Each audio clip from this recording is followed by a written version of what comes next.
नमस्कार, आप सभी का स्वागत करती हूँ चैनल पर। मैं त्यागी में अमरीश उम्मीद करती हूँ आप और आपका परिवार स्वस्थ और सुरक्षित होगा। इसी कामना के साथ कहानी की शुरुआत करती हूँ।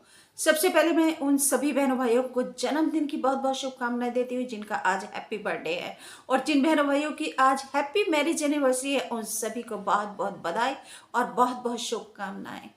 आपके जीवन में खुशियां और प्रेम सदा बरसता रहे और आप उन्नति और तरक्की के मार्ग पर आगे बढ़ते रहें। इसी कामना के साथ कहानी की शुरुआत करती हूँ, और आज की कहानी उत्तर प्रदेश के गाजियाबाद से दिल्ली एनसीआर की ये कहानी है। और इसमें थाने के सामने एक हत्या कर देता है। एक ही गांव का युवक अपने ही गांव के युवक की हत्या कर देता है, वो भी थाने के सामने। ये घटना 18 जून बुधवार रात 12 बजे की है। पूरी कहानी आपको सुनाती हूँ, बस आपसे निवेदन करती हूँ प्लीज जल्दी से चैनल को सब्सक्राइब कर लीजिए, घंटे को दबाकर ऑल पर सेलेक्ट कर लीजिए और मेरे फैमिली मेंबर बन जाइए, क्योंकि मेरी जिंदगी की हर खुशी सिर्फ आपसे है।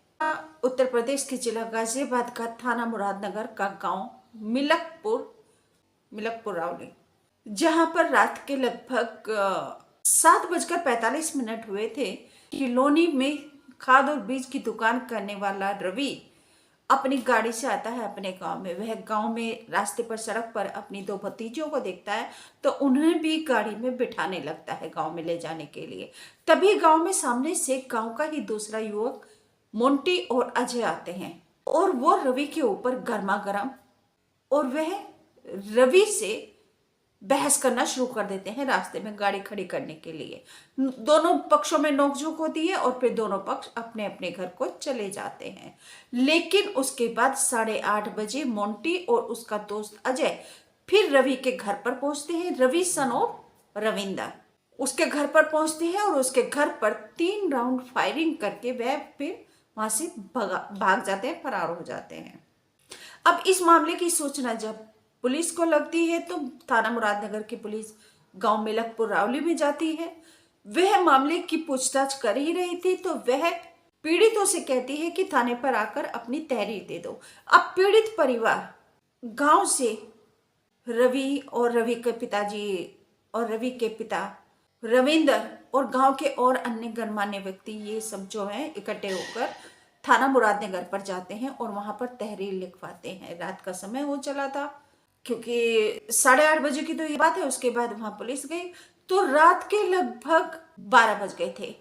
तब आरोपी मोंटी और उसका दोस्त अजय फिर से अपनी बाइक पर आए और वहां पर थाने के बाहर खड़े हुए रवि के ऊपर फिर से उन्होंने गोलियां बरसाकर उसकी हत्या कर दी और फिर वहां से पिस्टल को लहराते हुए फरार हो गए। अब इस घटना के बाद पीड़ित परिवार में और गांव वालों में रोष है और उन्होंने फिर शव को सड़क पर रखकर फिर जाम लगा दिया, क्योंकि रात के 12 बज चुके थे बुधवार के। गुरुवार शुरू हो चुकी थी, 19 जून शुरू हो चुकी थी।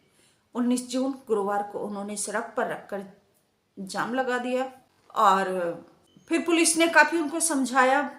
2 किलोमीटर तक का जाम लग चुका था। गांव वाले परिजन सड़क पर लेट गए जाम लगाने के लिए। पुलिस ने समझाकर हालांकि जाम को खुलवाया और फिर थाने में भी इस गहमा गहमी के चलते भीड़ के कारण वहां पर जाम लगा हुआ था। लेकिन उसके बाद परिवार संतुष्ट नहीं है पुलिस की कार्रवाई से।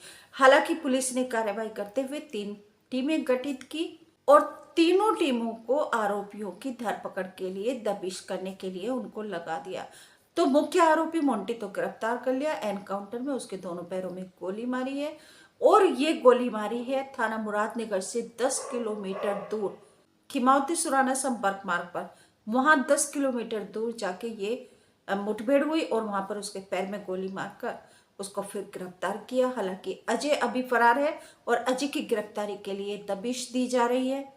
आपको बता दो ये आरोपी कौन है। तो जो मुख्य आरोपी मोंटी है यह लगभग 10 साल पहले 2 बच्चों के साथ दुष्कर्म करने के आरोप में जेल गया था। अब 9 साल के बाद वह जेल से रिहा होकर अपने गांव में आया है। तो गांव में आए हुए इसे लगभग 14 महीने हुए हैं। 1 साल से 14 महीने इसको हो चुके हैं। और गांव वालों ने, ग्रामीणों ने यह बताया है कि लगभग इन 14 महीनों में आरोपी मोंटी ने लगभग 3 दर्जन लोगों के साथ झगड़ा किया है उनके साथ मारपीट की है। और वह पिस्टल लेकर गांव में लहराता फिरता है। उसके साथ 3-4 लोग युवक और भी लगे रहते हैं।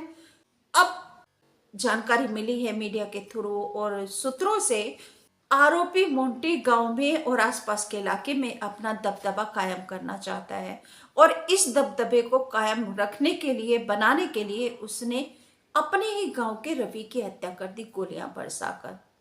मृतक रवि के परिवार में पिता रविंदर शर्मा और मां सुमन, पत्नी मधु, बड़ा बेटा प्रियांश 11 साल का, छोटी बेटी परी 8 साल की और मृतक रवि पूर्व विधायक अमरपाल सिंह का भतीजा है। यानी कि जो रवि के पिता हैं रविंदर, उनका फुफेरा भाई पूर्व विधायक अमरपाल सिंह है।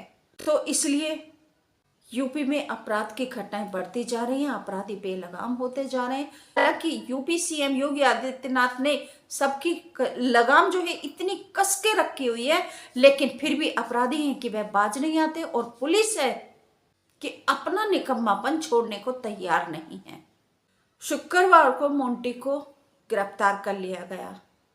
हालांकि पीड़ित परिवार ये बोल रहा है कि अब वह फिर से जेल से बाहर आ जाएगा और वह फिर से ये जो अपराध है वो करेगा, क्योंकि पैरों में गोली लगी है। और पीड़ित परिवार, मृतक रवि का परिवार पुलिस की कार्रवाई से, उसके गिरफ्तारी से खुश नहीं है कि पैरों में गोली मारकर और उसको बस जेल में भेज दिया। पीड़ित परिवार मोंटी की एनकाउंटर की मांग कर रहा है, उसकी हत्या की मांग कर रहा है कि जैसे हमारे बेटे की हत्या की है वैसे ही मुख्य आरोपी मोंटी को भी मौत के घाट उतारा जाए, तभी हमें न्याय मिलेगा। दूसरा आरोपी कब गिरफ्तार किया जाता है, ये जैसे ही अपडेट होगा मैं आपको जरूर बताऊंगी। शुक्रवार को रवि के पिता रविंदर का फुफेरा भाई अमरपाल सिंह और पूर्व विधायक अमरपाल सिंह और पूर्व विधायक अजीत पाल त्यागी, वह हिंडन पोस्टमार्टम हाउस पर वहां पर मौजूद रहे पूरा परिवार। और पोस्टमार्टम के बाद शव का अंतिम संस्कार किया गया।